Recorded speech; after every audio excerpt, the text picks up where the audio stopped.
Esto no va. Ahora. ¿Ah, sí? Bien, buenos días. Si les parece, continuamos con la sesión de esta mañana, que no puede comenzar de otra forma por mi parte más que agradeciendo a los directores y coordinadores de la jornada, el profesor Monereo y el profesor Castillo, pues la iniciativa que han tenido para organizar unas jornadas tan interesantes de una temática tan oportuna y apropiada en estos momentos y, por supuesto, por la deferencia de contar conmigo para que modestamente pues contribuya con una moderación de una mesa que se nos ha quedado, bajo mi punto de vista, como la reforma alicorta por unas circunstancias que no han podido ser solventadas, con la presencia de la profesora María Immordino, que venía de Italia para contarnos su visión de cómo se está reformando y reestructurando la administración pública italiana, pero por unas razones de última hora ya estaba en el aeropuerto a punto de embarcar y ha tenido que volverse a su universidad por razones de su cargo académico. Es actualmente la decana de la facultad y ha surgido un problema que le ha obligado a volver. Pero bueno, yo creo que las personas que componen finalmente o que integran la mesa pues van a solventar y llenar de contenido el rato que ahora mismo tenemos por delante para contar con la experiencia de la administración portuguesa, que tenemos la suerte de contar con la profesora Susana Tavares da Silva, que es profesora de la Universidad de Coimbra, profesora de Derecho Administrativo de la Universidad de Coimbra, a la que he tenido hoy el gusto de conocerla personalmente, pero ya había oído hablar mucho y muy bien de ella, pues sus relaciones con parte de la doctrina española pues son bastante importantes. Creo que esta va a ser la primera de una fructífera relación o hechos que van a conllevar a que podamos seguir colaborando en una universidad que reúne unas características muy parecidas a la de Granada, pertenece al grupo Coimbra como la nuestra, una ciudad que creo tiene unas características similares y seguro que esta relación va a ser muy fructífera. Ella nos hablará de la experiencia portuguesa. Muchas gracias, Susana, por estar con nosotros y haberte desplazado a Granada para celebrar estas jornadas. Y también tenemos la suerte de contar con Fátima Ramallo López, que nos va a dar otra visión, otra versión distinta, porque en esto pues hay diferentes formas de ver la misma realidad acerca de cómo se ha producido la reforma, si es que se ha producido la reforma de la administración pública en nuestro país. Fátima Ramallo es profesora del Departamento de Derecho Administrativo y un alma dentro del grupo de investigación del profesor Castillo Blanco, a la que hay que agradecer pues, el que toda la organización sea tan perfecta y tan milimétrica como nos tiene acostumbrado. Muchísimas gracias, Fátima. Les voy a dar la palabra rápidamente a ellos, pero no quería dejar de hacer alguna pequeña reflexión, no muy importante, porque mi papel pues, no debe de ser, debe más que repartir juego en un tema tan delicado como este, pero sí me gustaría jugar un poco el papel de provocador, ¿no? Y el papel de, quizá, como decía el profesor Lavilla, con un exceso de flagelación por mi parte, anunciarles al menos mi opinión personal de que realmente hemos perdido una grandísima oportunidad para hacer reformas estructurales serias y de verdad en la administración pública española. No las hemos acometido, a pesar de que teníamos una posición gubernamental con un apoyo parlamentario con una mayoría absoluta y, sobre todo, con una situación sociológica que claramente hubiese resistido claramente una reforma de fondo, de verdad, en el papel de las administraciones públicas. Creo que hemos adoptado un papel de cumplir formalmente con los mercados y con la Unión Europea, justificando reformas que parecían o al menos estéticamente eran interesantes, se han adoptado medidas para acortar el déficit público de una manera inmediata, como se nos exigía desde la Unión Europea, pero no se ha ido mucho más allá. A pesar de las buenas intenciones del Gobierno, nuestro Estado, como en su magistral conferencia el profesor Lavilla comentaba, es un Estado muy complejo, muy difícil de manejar, con muchos centros de poder, centros políticos de poder, y moverlos todos al mismo son no es nada sencillo, a pesar, como digo, de estas circunstancias realmente favorables. El sector público sigue yendo, bajo mi punto de vista, en una dinámica y en una dimensión totalmente distinta al sector privado. Son dos esferas que están, no se entiende la pública sin servir a la privada, esa es nuestra función, servir los intereses generales, servir con objetividad a esos intereses generales y, sin embargo, la dinámica de la Administración muchas veces es ajena a la pública. Por dar algunos datos que también conectan con el empleo público, que es la otra pata de nuestras jornadas. Aunque comparto plenamente las palabras del profesor Lavilla de que la dinámica o la forma de proceder de lo público no se tiene que asemejar al 100% con el mundo privado, por supuesto, pero sí debe de responder a sus necesidades. 3.400.000 puestos de trabajo se han perdido en el sector privado, 3.400.000, 160.000 en el sector público.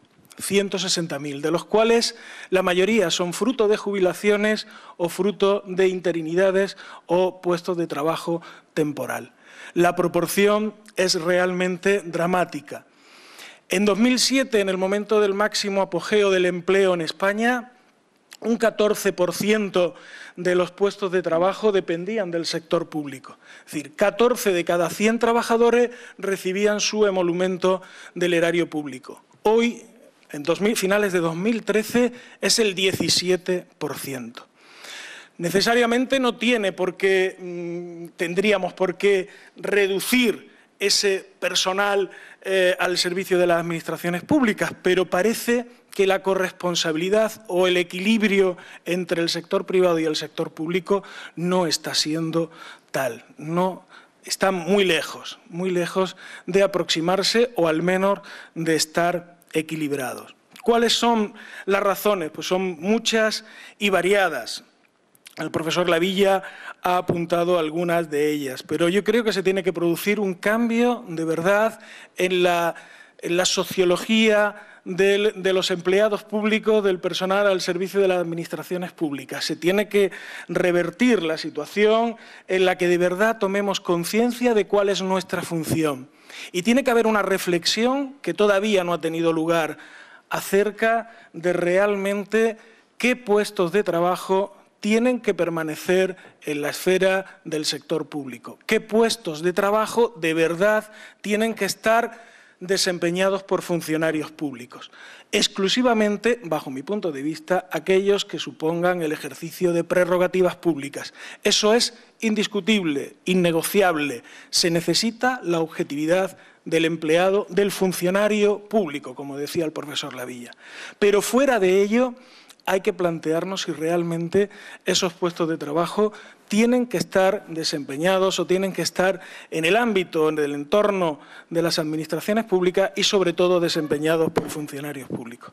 Por flagelarme también a mi propio colectivo, ¿es necesario que los profesores universitarios seamos funcionarios públicos? ¿Qué garantiza, en aras a una mayor o teórica objetividad, que seamos funcionarios públicos para desempeñar una tarea que claramente se presta en igualdad de condiciones que en el sector privado? Este tipo de reflexiones es la que creo que no se ha hecho, no se ha aprovechado la coyuntura, hemos ido a unas reformas realmente estéticas, salvo una, que es la única que realmente ha producido un efecto realmente importante. Fue la reforma del artículo 135 de la Constitución, que no es que no estuviera el principio de estabilidad presupuestaria en nuestro sistema jurídico, que ya estaba, pero sí ha supuesto reconocer constitucionalmente ese compromiso con el déficit público. Esa es la verdadera y real medida de reforma que ha tenido lugar en la administración pública. Lo demás han sido pequeños esfuerzos, han sido intentos muy valorables, muy loables, pero no se ha aprovechado la oportunidad de verdad para reestructurar la administración. El caso de la administración local, por ejemplo, pues es el caso paradigmático. Se ha armado mucho revuelo, se acababa con la autonomía local, se nos venía... Y al final la realidad ha quedado en que simplemente hemos conseguido impedir que se creen entidades instrumentales de segundo grado y que se publiquen los costes efectivos de los servicios públicos. Eso, que ya es importante, por cierto, es lo único en que ha consistido la reforma del régimen local.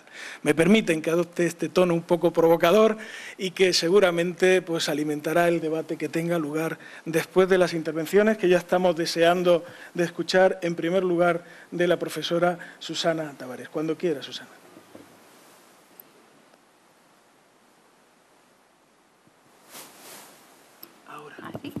Vale. Bueno, pues buenos días. Mis primeras palabras son para dar una alerta, o sea que voy a intentar hablar un poco que se entienda, pero van a ver que es un castellano con muchos errores por medio.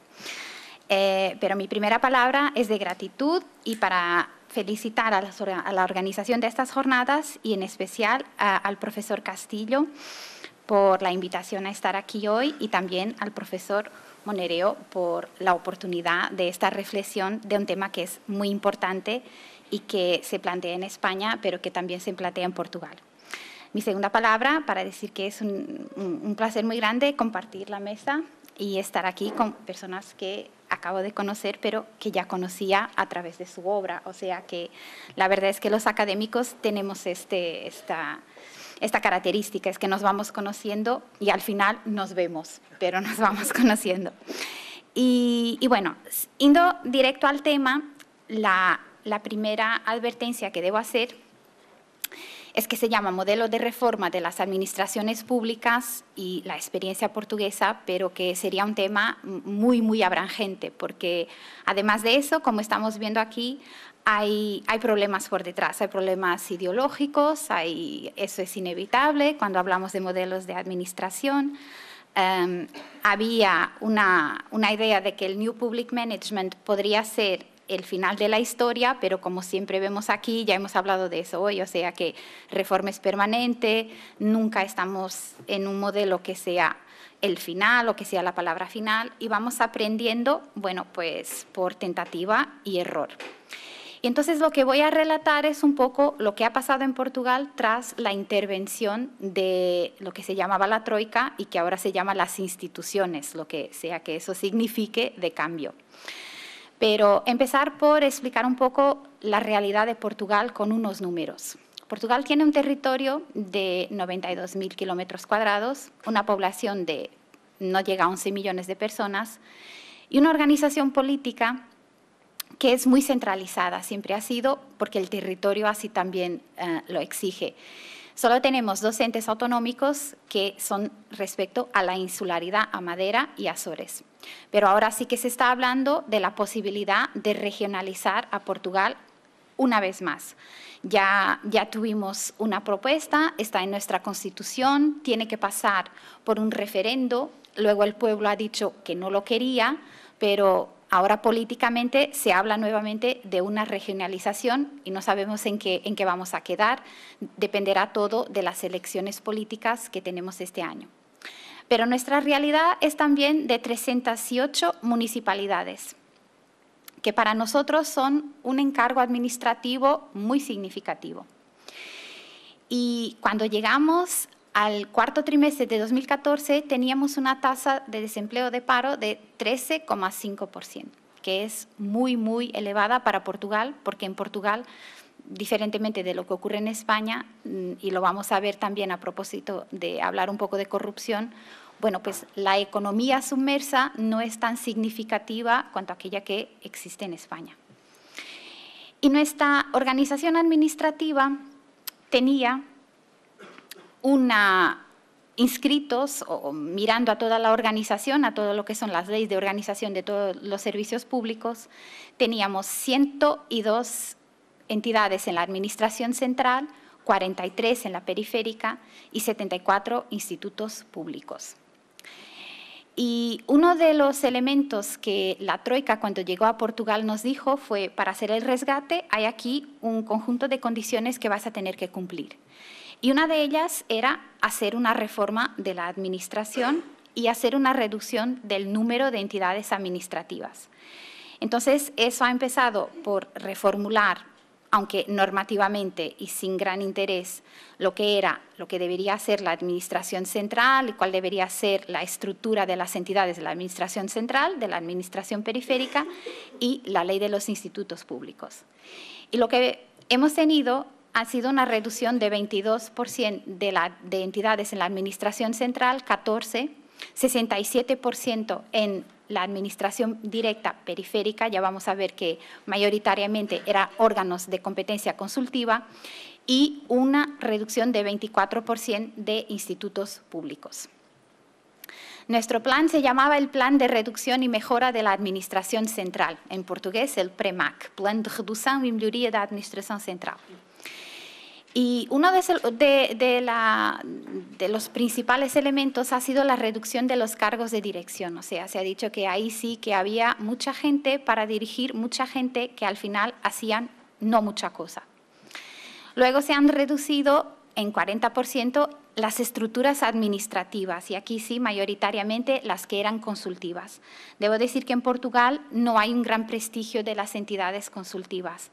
Hay dos que sí tienen un papel importante y que siempre están dando unas indicaciones con independencia, que son el Consejo de Finanzas Públicas y la Unidad Técnica de Apoyo Orçamentário Presupuestario al Parlamento.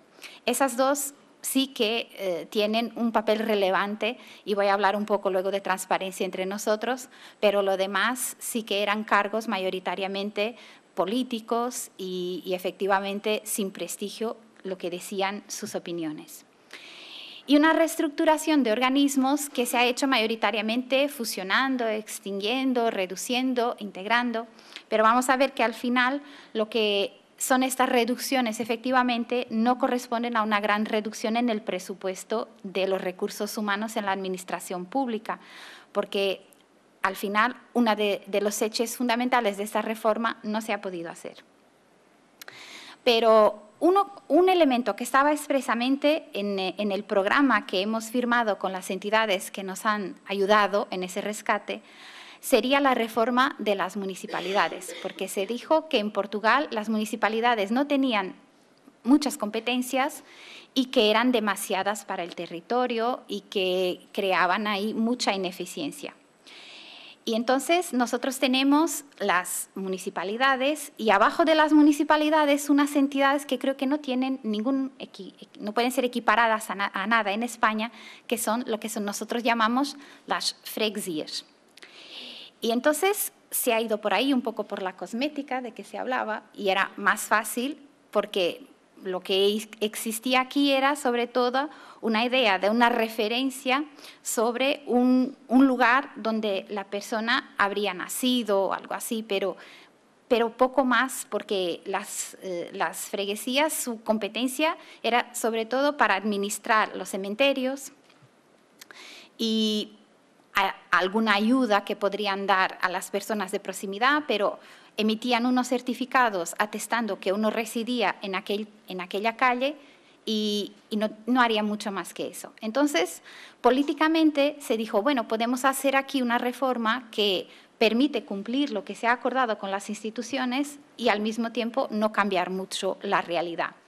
Entonces, haciendo ahí un paralelo, podemos ver que las freguesías, esas sí, se han reducido en casi 700 su número, pero en el mismo periodo las municipalidades se han incrementado. O sea, hemos tenido más municipios, pero se han reducido las freguesías.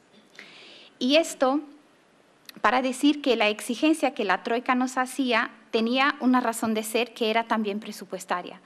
había una deuda muy grande de buena parte de esos municipios. Y entonces se ha creado una ley que ha sido muy contestada en Portugal, que era una ley que aprueba un mecanismo muy próximo del Fondo de Rescate Europeo para los países de la Unión Europea, que es un fondo de rescate nacional para los municipios que están en dificultades. Se llama, bueno, venía en la nueva ley de los presupuestos locales y luego se ha creado, se llama así, el Fondo de Apoyo Municipal, el Fondo de Apoyo Municipal. Entonces, eso nos dice que los municipios que tengan una deuda superior a un determinado valor, que es igual para el cálculo, o sea, que tenga una deuda superior a un determinado montante y que estén en incumplimiento de sus obligaciones presupuestarias, les obliga a pedir un rescate a ese fondo. Y ese fondo se financia con contribuciones que las pagan los otros municipios.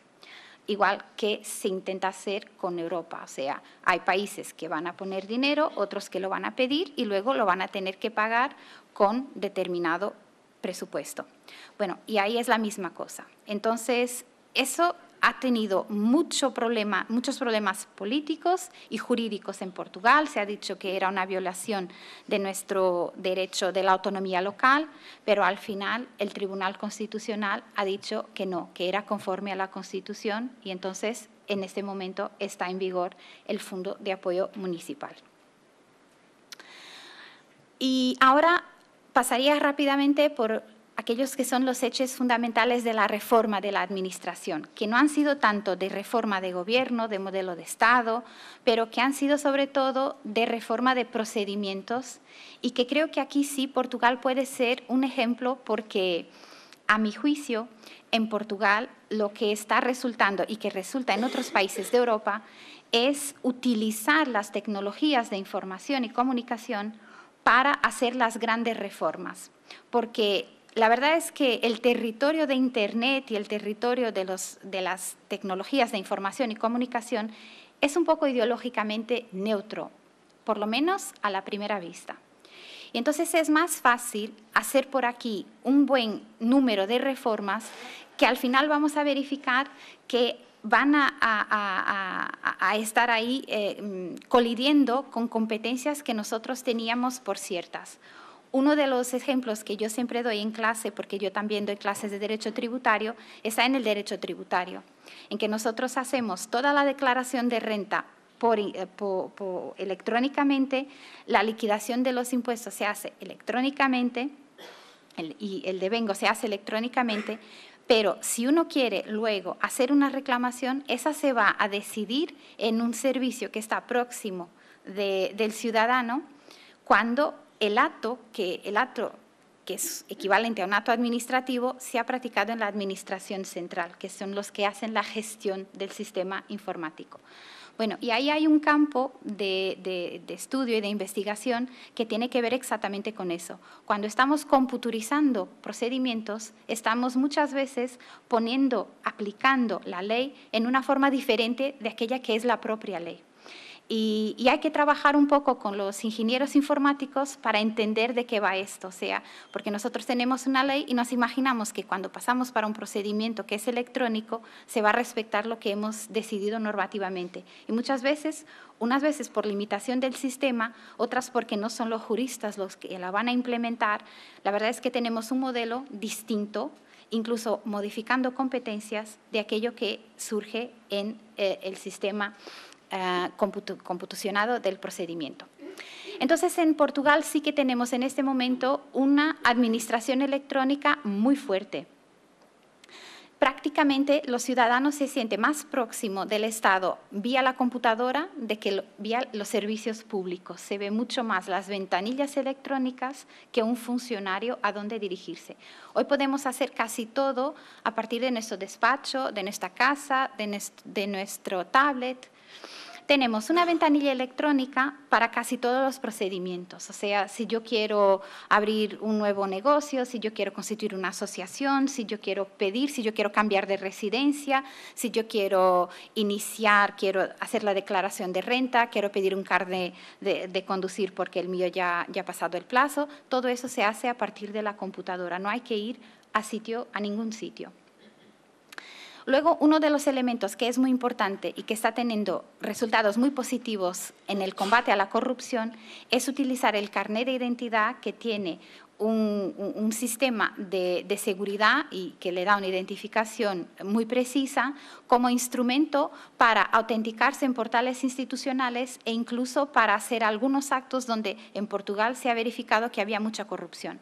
Si yo voy al médico y yo tengo un problema de salud, él no me va a dar un documento, eso ya se está implementando en este mes, no me va a dar ya un documento en papel para que yo vaya a una farmacia por la medicina. Lo que pasa es que lo pone en mi carnet de identidad, yo llego a una farmacia, pasa mi carnet de identidad y sale la medicina. Lo que va a impedir, se va a saber concretamente a quién se la ha recetado, por qué y si la ha efectivamente adquirido o no. Luego, hay una interoperabilidad muy grande entre estos servicios, porque los hospitales, la seguridad social, todos se están interconectando. Claro que se habla en Portugal muy del problema del Big Brother y de cómo todo esto permite a la administración reunir muchísima información sobre los ciudadanos. A lo mejor estamos haciendo todas esas reformas y no se está pensando al mismo tiempo los peligros que pueden advir de aquí, pero sí que se está haciendo. Lo que existe luego físicamente es una multiplicidad de lo que se llama ahí, bueno, traduciendo al castellano, una tienda del ciudadano, una loja del ciudadano, lo que significa que ya no vamos al municipio, a los servicios de la administración descentralizados, no, vamos a un sitio y ahí hay como que un kiosco de todos los servicios y ahí tratamos de todo, están trabajando lado a lado y en una mañana yo puedo hacer de todo sin salir del mismo sitio. Y tenemos una otra medida que es, hay muchos procedimientos, la ley, se ha aprobado ahora una nueva ley del procedimiento administrativo, de la que no soy competente para hablar porque está ahí uno de los presidentes de la reforma y no me voy a atrever a decir alguna cosa, que está ahí el profesor Vieira de Andrade. Y por eso solo puedo decir que es una buena ley. Pero a lo mejor hay otras que serían aún mejores que esas, si es que eso es posible, porque hay muchos procedimientos que no se han recogido en nuestro Código del Procedimiento Administrativo y que eso sí tienen toda la desmaterialización de los procedimientos y toda la actividad electrónica. Entonces, hoy es posible constituir una empresa en 1 minuto y hacer una asociación en 1 minuto. Sobre estos dos elementos quería decir una cosita más.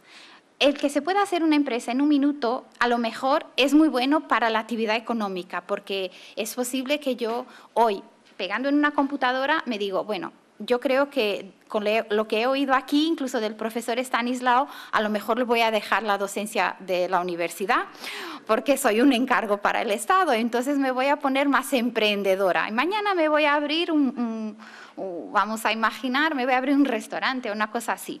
Bueno, pues yo puedo en este momento decidir eso, verificar en Internet si el nombre que yo quiero para mi establecimiento comercial está disponible, hacer la empresa en ese minuto, porque puedo hacer un depósito bancario, transferirlo ahí, sacar esa autorización y vamos a ver que puedo incluso, en determinados casos, obtener el permiso para iniciar la actividad sin tener que pasar por ningún servicio público. Todo se hace a partir de Internet. Pero eso también hace con que se creen muchas empresas al minuto cuyo único objetivo es el blanqueamiento de capitales y hacer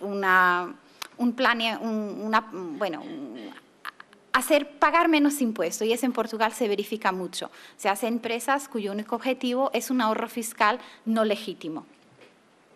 En la asociación al minuto es una forma también de transparencia, porque el problema del principio de la transparencia, y eso lo quería decir, porque sé que en España hay la ley y que viene de Europa, ahora es un nuevo viento que viene de Europa. Qué bueno que es la transparencia, se va a poner todo en Internet, ahora sí que vamos a saber, pero poner información en Internet no es transparencia, porque yo con la información, si ella no está debidamente tratada, bueno, no voy a poder, ¿cómo voy yo a interpretar todos aquellos números y todo aquello? Yo hago un juicio, a lo mejor no es así. Hay que explicar los números, hay que explicar la información. Pero es imposible explicar la información y no transmitir una opinión sobre esa información.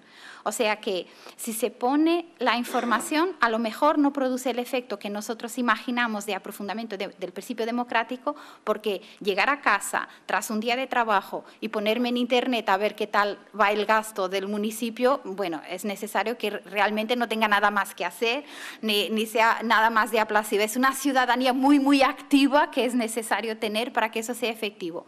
Luego, si yo no tengo todo ese tiempo y necesito una información que esté tratada, ¿quién va a tratar esa información? ¿Con qué objetivo? ¿Cómo la va a transmitir? ¿Cómo garantizo yo que es neutro? Y cómo efectivamente se puede, aunque esa sea la intención, ¿cómo es posible transmitir una información neutra? Estamos aquí entre juristas, estamos hablando de varias leyes de España y se ve que aunque se quiera transmitir una opinión que a lo mejor es neutra, no sale neutra porque todos nosotros tenemos opiniones, o sea que hay aquí muchas cosas difíciles. Entonces, la asociación al minuto tiene una cosa buena y una cosa mala. Una cosa buena es que en un minuto las personas que están todas ellas, tienen un problema, se pueden juntar y crear ahí un movimiento para hacer una presión social. Eso se ve en Portugal porque, imaginen, uno de los bancos que está teniendo problemas, los pequeños accionistas no han sido protegidos. Entonces, en un minuto hacen una asociación y toman fuerza su posición, que podría estar ahí muy diseminada y así se agrega. Pero ya sabemos que el tiempo de Internet y el tiempo de estas cosas no es muy razonable. Entonces las personas toman una decisión al hacer un clic y eso tampoco está muy de acuerdo con lo que es la ciudadanía, porque yo en un clic voy a adherir, voy a votar en un film que creo que es muy bueno, voy al mismo tiempo a decir en una foto si veo un vestido que es azul o si veo un vestido que es amarillo y luego voy a decir cuál es mi opinión sobre el gobierno local y a lo mejor también sobre la forma como se está pescando la sardina, o sea, que hay muchas cosas que exigen que se reflexione. La ciudadanía es algo que tiene que tener racionalidad y al minuto, la ciudadanía al minuto no resulta correcta. Por eso creo que hay muchas cosas buenas en la administración electrónica, pero otros tantos peligros asociados a ella. Esa es la ley que estaba hablando del permiso cero. Y también tenemos ya para la industria y se está aprobando en este momento para la agricultura. La idea es que pueda iniciar la actividad económica sin tener que pedir el permiso. Está fijada todos los elementos que yo debo cumplir, hago una declaración en Internet, sale el permiso y yo me quedo responsable por cumplir todos aquellos elementos. ¿Qué tiene de bueno? Bueno, pues que para el emprendedorismo es fenomenal, que agiliza la economía, pero ¿qué tiene de malo? Lo que tiene de malo son dos cosas muy importantes. Una, la responsabilidad. Muchas veces las personas habría que haber hecho un trabajo previo con las nuevas generaciones, sensibilizándoles para lo que es responsabilizarse por los resultados de su actividad. Y lo que nosotros estamos transitando muy rápidamente de un modelo en que la administración nos fiscalizaba previamente y nos decía si podíamos o no hacer. Y esto parece que podemos hacer porque es fácil, está en la computadora y podemos hacer. Pero luego cuando viene la fiscalía, lo que pasa es que hay que pagar valores muy elevados. Entonces, permite crear muchas actividades económicas en un minuto, pero también trae muchas sanciones económicas para pagar que al final llevan a una situación de encerramiento por deuda al final de poco tiempo. O sea que tampoco es sostenible, no es un modelo que está siendo muy sostenible, pero se está aprobando. Y lo que acontece también en industria es que podemos tener una situación que al no ser previamente fiscalizada y nosotros estamos con ese problema con la industria responsable, que puede generar impacto ambiental que luego es difícil de recuperar. O sea, que en un minuto se inicia una actividad que tiene un impacto en el suelo, en el agua, y que al final vamos a tardar unos años en recuperar ese recurso natural. Pero lo que tiene de ventaja y lo que tiene de desventaja. También, bueno, esto será, voy a pasarlo más rápidamente porque el tiempo se me va, pero para decir que estamos aquí transponiendo todo lo que es el derecho europeo para la libre circulación de profesionales, el reconocimiento de cualificaciones y el reconocimiento de títulos académicos, o sea, intentando crear el mercado económico y laboral europeo. La desmaterialización que estaba también y que sigo hablando tiene algunos hechos muy importantes. Uno para nosotros ha sido la simplificación en puertos. Y es muy importante porque nos ha permitido hacer un crecimiento muy rápido en las exportaciones que para nosotros era esencial para recuperar del déficit que teníamos. Y ahí está uno de los secretos del suceso del plano portugués. Y también la ventanilla marítima única es lo que nos está permitiendo tener alguna ventaja competitiva relativamente a España, porque el comercio internacional se hace mayoritariamente por vía marítima y entonces nosotros ahí estamos permitiendo decir cuáles son los costes de utilización de los puertos e incluso estamos en este momento trabajando en una reforma para que los costes de utilización de los puertos en Portugal sean más bajos, pero de una forma más sostenible que en España, porque se está haciendo alguna de estas cosas en Galicia, pero la nuestra se va a hacer a nivel nacional. Otro elemento que también está siendo muy importante en el combate a la corrupción, aunque aquí yo sea muy crítica de esta medida, es el programa que se llama de factura electrónica. Uno va a cualquier sitio y da su número de identificación fiscal para comprar lo que sea. Y eso nos da, por cada una de las compras que hacemos, eso nos da un número. Y todos los números de todas las facturas, al final de cada mes, permiten hacer un sorteo de un automóvil por la población. Entonces, esto hace que, obviamente, todas las personas, bueno, si voy a por pan, quiero una factura. Si voy a por quiero una factura. Todo el mundo va de taxi, una factura. Claro que esto es una forma de combatir la corrupción, pero no es una forma de un país civilizado y que quiera tener una ciudadanía comprometida hacerlo. Es un modelo que se está importando de América Latina, con todo lo que de América Latina tiene de bueno y de malo, pero bueno, es un retroceso porque... Pero aquí me acuerdo y no puedo dejar de recomendar porque cuando Kessenstein estuvo ayudando al gobierno Obama a hacer la reforma de simplificación, había dicho que una cosa es lo que nosotros trabajamos normativamente y en ética, otra cosa es el hombre animal, y el hombre animal responde a estímulos, entonces es mucho más eficaz, porque estamos hablando de eficacia, muchas veces utilizar instrumentos que apelan a lo animal que a lo racional, y esta es una medida que apela más a lo animal que a lo racional. Y tenemos también un modelo que es muy importante para problemas que hay aquí, que nosotros también tenemos de gestión de cuestas y eso, que es el Sistema Nacional de Información Territorial, para que se pueda asignar más fácilmente todo el territorio y saber qué problemas hay en la gestión territorial. Y luego una medida que me parece muy interesante, que es aprender unos con otros, es una plataforma electrónica que tenemos y que permite a todas las administraciones centrales y municipales ver los resultados de las buenas prácticas que otras están tomando. Por ejemplo, una cosa que se habló a poco aquí era si era o no bueno el presupuesto participado, que ahí en Portugal también se está viendo. Es muy bueno. Entonces, cada uno dice, con aquel dinero, ¿qué deberá hacer aquella municipalidad? Porque es ahí donde se va a discutir. Y los municipios que han hecho eso, con una parte del presupuesto, luego vamos a ver las sugestiones que aparecen. Si es la gente joven, bueno, pues el presupuesto se debe hacer un gran festival de verano y traer un buen cantor, eso sí que va a poner a aquel municipio de bien. Otras porque quieren que su calle se mejore, que alguna cosa, o sea, lo que podemos ver en la participación ciudadana es que la mayor parte de las personas no piensa la comunidad ni piensa la solidaridad, piensa su interés. Entonces, ese continúa siendo un problema que nosotros tenemos. ¿Cómo definir un interés público cuando estamos perante una sociedad que cada vez es más individualista, que las personas son cada vez más, son más egoístas? Entonces, es muy difícil que algo que sea más participado tenga un resultado que nosotros nos imaginamos de una Grecia antigua o de una Roma antigua. Lo que queda por cumplir se hablará por la tarde.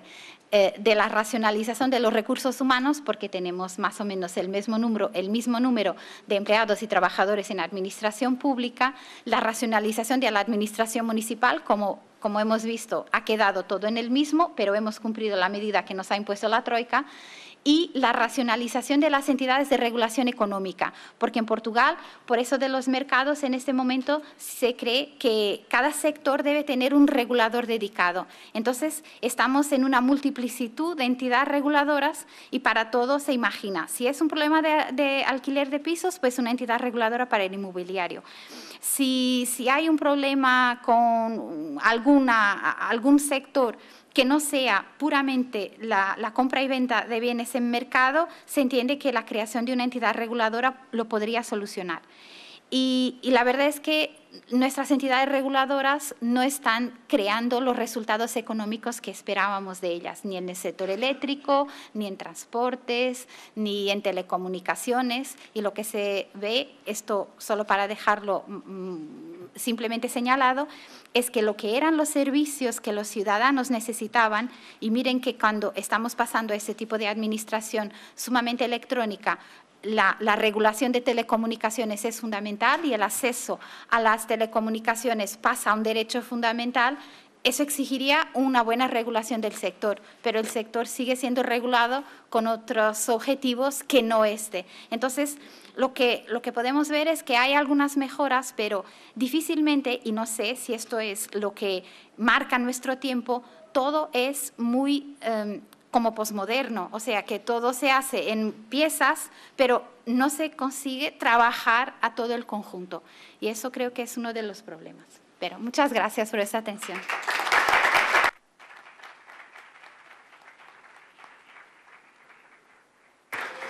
Muchísimas gracias a la doctora Tavares por su brillante exposición, completa visión de las reformas que han tenido lugar en Portugal y las que vienen, y sobre todo por el uso tan excelente del castellano, que es una auténtica envidia para nosotros los españoles, que como sabe tenemos un gen que para los idiomas pues nos dificulta enormemente su aprendizaje, y vemos cómo los portugueses pues lo tienen mucho más fácil que nosotros. Muchísimas gracias, y como les anuncié anteriormente, tiene a continuación la palabra la profesora Fátima Ramallo para darnos otra visión o complementar la que el profesor Lavilla ha dado de la reforma administrativa en España. Bueno, muchas gracias. En primer lugar, agradecer a la organización por haberme dado la oportunidad de participar en esta mesa de redonda con otras autoridades académicas a las que admiro mucho y que sin duda hacen que para mí sea todo un honor, ¿no?, compartir esta mesa con vosotros. Y en segundo lugar a ti, Estanisla, por tus amables palabras a la presentación inicial que has hecho a mi persona, ¿no? Para hablar de la reforma de la Administración Pública Española necesariamente, y como ya se viene diciendo desde el principio de la mañana, hay que referirse a la situación económica que está atravesando España, Italia y Portugal, y por eso era la finalidad de unir estos tres países en esta jornada, especialmente en el ámbito de la Unión Europea. Son países especialmente castigados por la crisis económica y de alguna manera la pretensión de esta jornada y de mi ponencia en particular también va a versar sobre eso, ¿no?, sobre el papel que ha jugado el derecho administrativo en las reformas necesarias que por mor de la crisis económica se han propiciado en el ámbito de la Administración Pública Española. Sin duda, el papel del derecho administrativo ha sido inmenso, tanto que, de hecho, sería muy difícil abarcar en una sola exposición y de apenas 15 o 20 minutos todas las grandes reformas abordadas para modificar la situación que padece actualmente nuestra Administración Pública. Son muchos aspectos.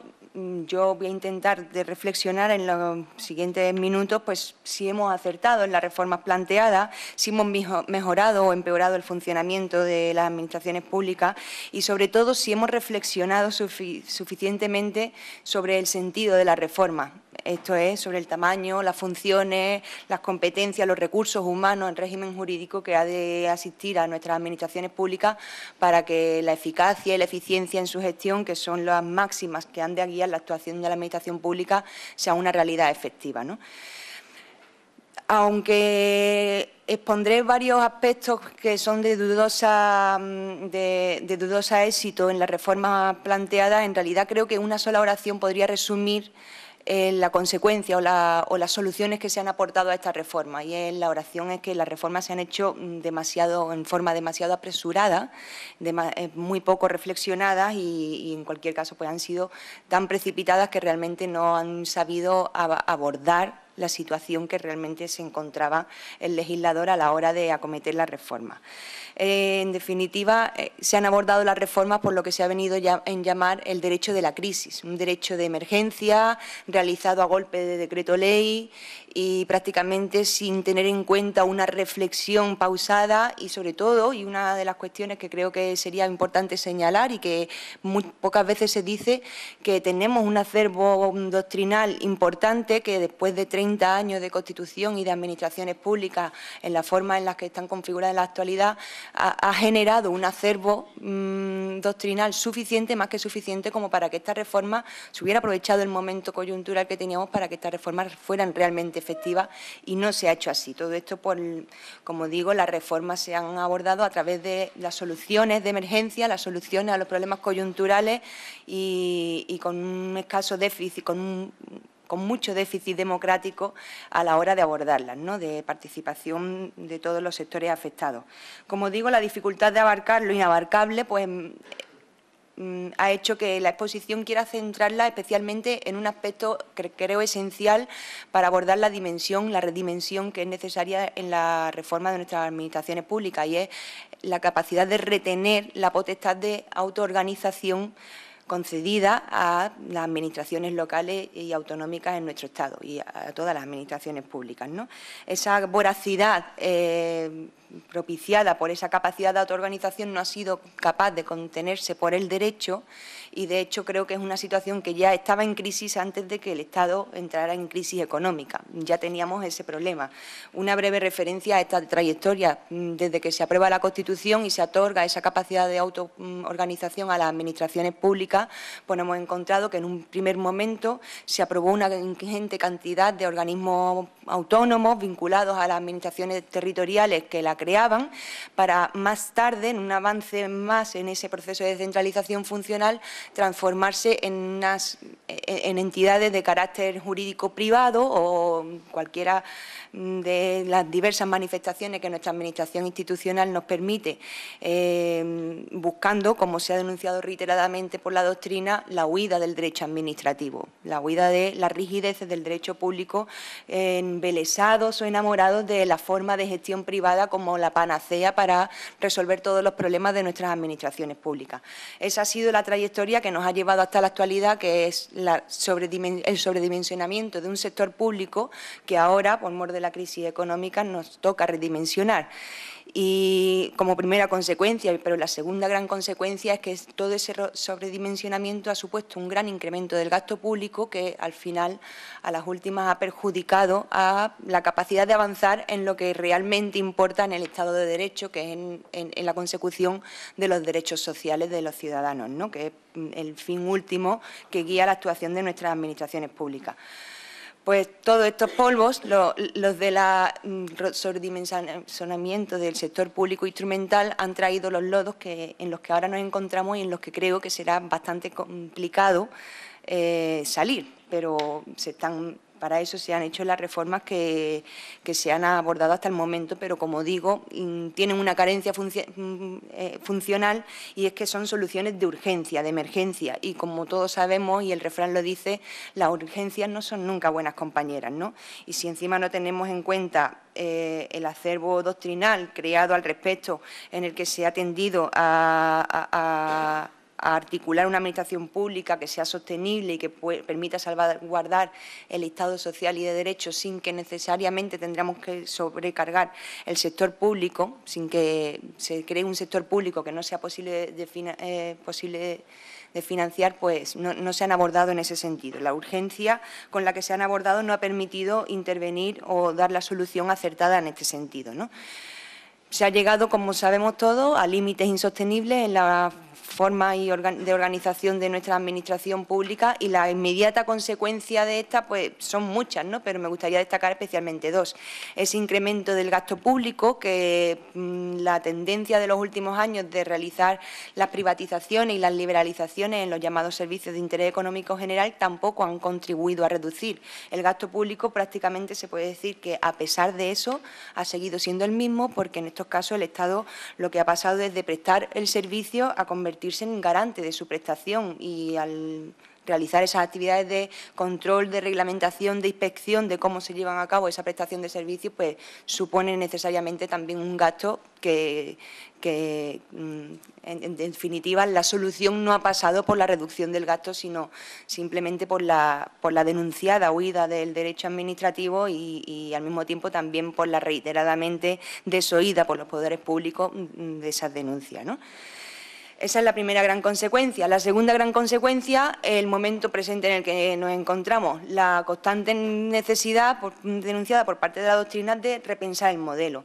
Y se han abordado muchas reformas. Las principales normas que se han abordado para ello ya las ha mencionado esta mañana el profesor Lavilla muy acertadamente, y yo, a la hora de abordarlas, me gustaría hacer referencia, en primer lugar, creo que las grandes reformas, y ya también lo ha anunciado el profesor Estanislao, ha sido precisamente aquellas que no se dirigían directamente a la reforma de la organización administrativa, sino que indirectamente obligaban a la Administración a redimensionar su sector. Ya lo intuirán, me estoy refiriendo a la reforma del artículo 135 de la Constitución. Y otras reformas constitucionales son las que en realidad creo que han afectado mucho más al sistema o al redimensionamiento de nuestro sector público que las propiamente abordadas para ese fin concreto, ¿no? Como es la Ley de Racionalización y Sostenibilidad de la Administración Local. Por eso voy a hacer ese íter pequeño de reflexión, pasando de la norma constitucional y la afectación que ha tenido ese precepto, el artículo 135, en el redimensionamiento de nuestro sector público, para luego descender a la legislación ordinaria para, ya lo adelanto, para concluir que en realidad no ha abordado la reforma con la suficiente altura de miras que se esperaba, ¿no? En primer lugar, como sabemos, la incorporación del artículo de la obligación de la estabilidad presupuestaria para todas las administraciones públicas, incorporada en el artículo 135, a nadie se le escapa que eso obliga necesariamente a redimensionar el sector público. A la hora de constreñir necesariamente y hacer una serie de obligaciones en materia de gasto, pues necesariamente el Estado tiene que reducir el peso de lo público y, consecuentemente, el primer afectado son las prestaciones de carácter social, ¿no? Y además, si atendemos al régimen competencial que tenemos, se puede decir que el ámbito autonómico ha sido el que más ha sufrido esta regla de estabilidad presupuestaria. Sanidad, educación, vivienda y asistencia social son ámbitos, sectores cuya financiación corresponde básicamente a las comunidades autónomas, y precisamente a las comunidades autónomas es a las que se le ha fijado un porcentaje de déficit mucho más restrictivo que el Estado, ¿no? Siendo que son precisamente las que más contribuyen a ese bienestar social que perseguimos con cualquier reforma que se emprenda. Tampoco se le escapará a nadie que esta reforma del artículo 135 de la Constitución se ha hecho con la misma acusada urgencia y emergencia con que estoy denunciando desde el principio de esta exposición las reformas emprendidas. Y como las urgencias no son buenas consejeras, pues probablemente ante esa situación los resultados no han sido todos los esperados. Me voy a explicar a la hora, esta afirmación la voy a explicar refiriéndome precisamente a la ley que desarrolla el artículo 135 de la Constitución y que también se abordó con la emergencia que está acusando a todo este tipo de reformas estructurales que se han abordado, la Ley Orgánica de Estabilidad Presupuestaria y Sostenibilidad Financiera, y más tarde tarde a la propia Ley de Racionalización y Sostenibilidad de la Administración Pública Local, que tampoco ha contribuido a este fin de garantizar esa estabilidad presupuestaria y en consecuencia, el redimensionamiento del sector público. La Ley Orgánica de Estabilidad Presupuestaria, como todos conocemos, ha establecido una serie de medidas de carácter preventivo, de carácter correctivo y de carácter coercitivo para garantizar que tanto el Estado como las comunidades autónomas y las entidades locales cumplen con los principios y las reglas de gasto de la estabilidad presupuestaria. No voy a centrarme en el desarrollo de esas medidas, pero sí me gustaría destacar de esa norma precisamente aquello que la norma denomina las máximas consecuencias. Una vez que se han articulado, se han puesto en marcha todas estas medidas y es persistente el incumplimiento por parte del ente controlado, se permite la Ley Orgánica de Estabilidad Presupuestaria, la aplicación del artículo 155 de la Constitución, que supone la sustitución de la voluntad de la entidad local y, en los casos más extremos, de la disolución previa aprobación por la mayoría absoluta del Senado. Esta máxima consecuencia que establece la norma, de hecho, en la actualidad, por las dudas de constitucionalidad que plantea realmente la aplicación del artículo 155 de la Constitución, finalmente nunca se ha aplicado. Y el propio Fondo Monetario Internacional ha denunciado que el reiterado incumplimiento por parte de las comunidades autónomas de esta regla de estabilidad presupuestaria, hasta la fecha son 6, no ha dado como consecuencia la aplicación de la máxima consecuencia que preveía la Ley Orgánica de Estabilidad Presupuestaria, que es la opción del artículo 155 de la Constitución. Yo entiendo que es razonable que no se haya llegado a aplicar esas máximas consecuencias, sobre todo porque, aún entendiendo que en este momento son necesarias medidas de ese tipo, ya que el Estado es el que responde ante la Unión Europea ante las vulneraciones imputables a las comunidades autónomas en materia de reducción de gastos, aunque sea el Estado el responsable, a la luz del recorrido constitucional de la autonomía local, de la autonomía política y financiera reconocida a las comunidades autónomas y también a la luz de la propia jurisprudencia del Tribunal Constitucional, es difícil de conciliar con el resto de los preceptos establecidos en la propia Constitución. El Tribunal Constitucional en concreto dice que el Estado no puede sustituir la competencia de la comunidad autónoma en la adopción de medidas para lograr la estabilidad presupuestaria. Las podrá considerar insuficientes o inadecuadas, pero no puede tomar la decisión sobre cuáles han de ser las medidas a adoptar, pues esto supondría una sustitución de la voluntad de la propia comunidad. Y esa es la tendencia de las medidas establecidas en la Ley Orgánica de Estabilidad Presupuestaria. En caso de incumplimiento, proponer medidas, plazos y, en caso de incumplimiento, la aplicación del artículo 155. Pero, como decimos, su aplicación, al plantear esas dudas de constitucionalidad, pues los poderes públicos, lógicamente, son muy reticentes a aplicarla. En los últimos meses, de hecho, ha salido a la luz en varias ocasiones la posibilidad de la aplicación del artículo 155, pero no por mor de la aplicación de la Ley Orgánica de Estabilidad Presupuestaria, sino, por ejemplo, por el proceso de la consulta catalana. Y aún así, las reticencias, dado que la decisión de intervenir queda al albur de la interpretación política de cuándo se entiende que existe una reiterada conducta de desobediencia o cuánto tiempo hay que esperar hasta procurarse el cumplimiento voluntario por parte del ente controlado, son interpretaciones que son demasiado discrecionales como para poder aplicarlas sin que plantee esas dudas de constitucionalidad que acusamos. En consecuencia, yo creo que la reforma del artículo 135 debería haber venido necesariamente acompañada de una mayor reforma y revisión de toda la Constitución en sí, y especialmente del título 8, donde se regula la organización territorial del Estado. He tratado de poner de manifiesto algunas referencias propiamente constitucionales que hacen que sean incompatibles la aplicación de determinadas medidas de control con el propio reconocimiento de la autonomía a las comunidades autónomas y a nuestras entidades locales. en consecuencia, o el resultado de esta afirmación es que la necesidad de la revisión profunda que requiere nuestra Constitución y que es desde donde creo que deben abordarse realmente las grandes reformas de nuestro sector público, no a través de leyes parciales y coyunturales, sino en sede constitucional, con el consenso de todo y como se hizo hace ya 40 años. Creo que es necesario repensarlo desde el máximo escalafón normativo de nuestro Estado, ¿no?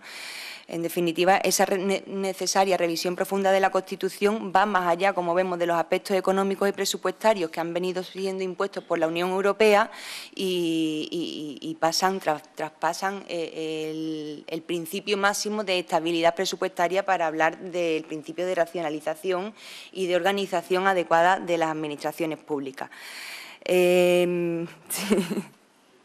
Lo he visto. Se pasa el tiempo volando aquí arriba.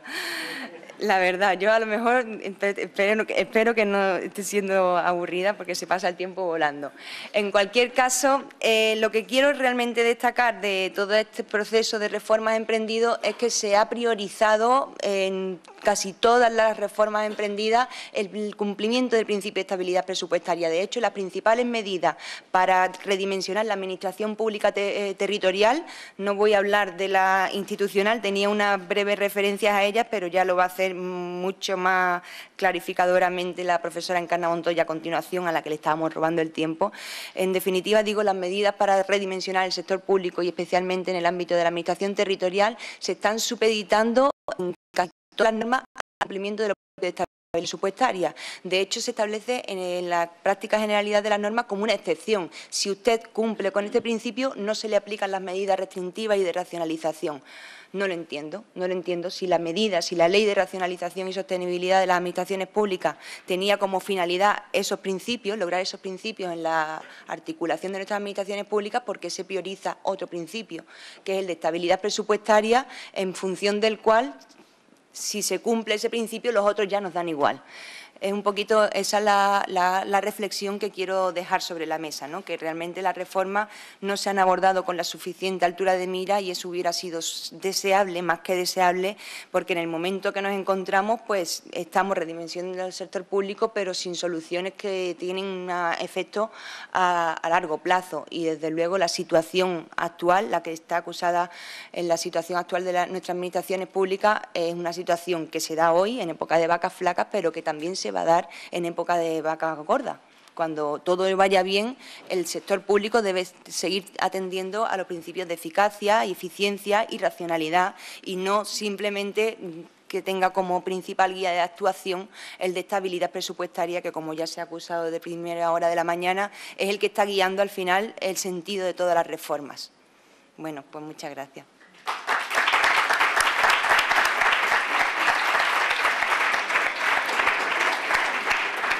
Muchas gracias a la profesora Ramallo por su exposición y por tratar de acortar su discurso, que sé que tenía preparado y que iba a durar un poquito más, pero mi papel de llamar a la moderación en esta mesa, porque nos queda otra ponencia y otra mesa redonda más, pues me ha obligado a tratar de acortarte. Muchas gracias y disculpa. Lo entiendo perfectamente. Bueno, aunque como estoy diciendo vamos un poco apurados de tiempo, pero sí creo que puede dar lugar a que haya cualquier comentario, pregunta, duda acerca de la exposición que han hecho la profesora Tavares o la profesora Ramallo, acerca de la experiencia portuguesa, alguna duda, alguna consulta, una experiencia bastante parecida en muchos aspectos a la que en parte ha tenido lugar en España, ¿no? Con el tema de las declaraciones responsables, las comunicaciones previas, con los problemas que genera de inseguridad e incertidumbre. Todos no queríamos la autorización administrativa, pero la necesitamos para tener seguridad, ¿no? Necesitamos ese documento que nos dé garantía y confort en el ejercicio de nuestra actividad, o los problemas que comentaba acerca de la disolución de entidades instrumentales que al fin y al cabo no han supuesto ninguna reducción de gasto, porque el personal se incorpora a las entidades matrices, con lo cual pues es una cuestión estética. Sí, eliminamos un director, un gerente, pero el grueso del personal se sigue soportando públicamente. la visión crítica que ha dado la profesora Ramallo acerca de que todo está girando en torno al 135 y que parece que más allá de esa reducción del déficit o ese principio de estabilidad presupuestaria y financiera, pues no hay ninguna reforma. Son los temas que se han puesto encima de la mesa. Si hay algún comentario, alguna duda, o si no, sí, José Ignacio. Hola, yo quería hacer una breve reflexión y pregunta a la profesora Ramallo. Ella ha criticado de la actual reforma dos cosas, de las actuales reformas. La primera, que se haya hecho con urgencia, cual en mi opinión era un poco inevitable porque las crisis no avisan. Si avisaran, no habría crisis porque las podríamos prevenir. Pero sobre todo me interesa su crítica de que no se ha utilizado el acervo doctrinal existente. Y yo me pregunto si eso existe en la medida de si existe un conjunto de conocimientos homogéneos. Es decir, en ciencias experimentales está claro que los paradigmas científicos ponen de acuerdo a todo el mundo y nadie discute la teoría especial de la relatividad o la interpretación de Copenhague de la mecánica cuántica, pero en derecho administrativo, y discúlpeme si le parece impertinente la pregunta, pero ¿hay algo en lo que todos ustedes estén básicamente de acuerdo? Bueno, en primer lugar, discrepo con el tema de que las crisis no avisan. Es verdad que no avisan, pero el derecho está ahí desde hace mucho más tiempo y estas reflexiones no nos las tenemos que hacer en época de vacas flacas, como estamos diciendo, sino en realidad ir repensando en modelos a medida que la sociedad va avanzando y lo va necesitando. Yo creo que eran actuaciones que se hubieran podido prever mucho antes y la denuncia a la legislación de urgencia no he llegado a ese punto, pero sobre todo pasaba por el uso y abuso del decreto ley. Todo esto está produciendo un déficit democrático, en mi opinión, que se está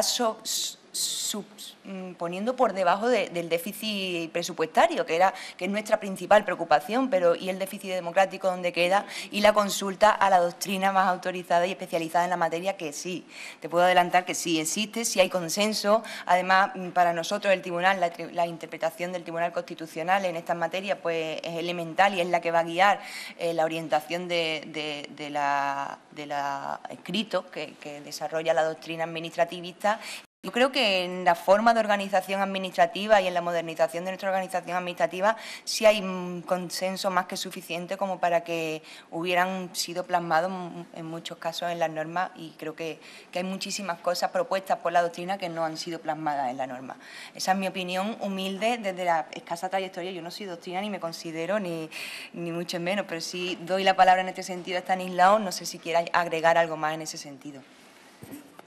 Sí, profesora Montoya. Hombre, yo creo que las incoherencias del sistema de administración y de sus entes instrumentales se venían denunciando desde hace muchísimo tiempo.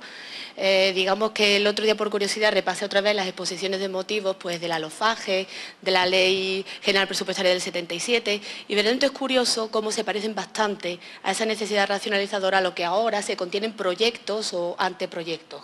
Las incoherencias del sistema, lo que no puede ser es un ente administración para determinados efectos y no para otros. Y eso es algo que se había puesto de manifiesto y que de hecho se ha puesto de manifiesto, pero sin embargo los proyectos no lo van a arreglar, que es lo curioso, que eso es algo sí técnico, donde se puede uno poner de acuerdo. Sin embargo, parece que las normas proyectadas no van tampoco, no tienen ese rigor técnico que podrían tener.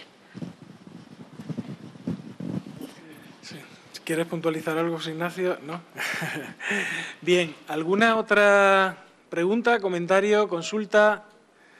Pues si no es así, darle de nuevo las gracias a las participantes en esta mesa. Me siento absolutamente honrado entre mujeres, cosa que más que la paridad la hemos respetado en esta jornada. Y de nuevo vamos a darle la palabra a otra mujer más, la profesora Montoya, sin solución de continuidad. No simplemente nos bajamos y nos subimos porque si no, no hay tiempo. Muchas gracias. Yo me quedo con Encarna. ¿Sí? Sí.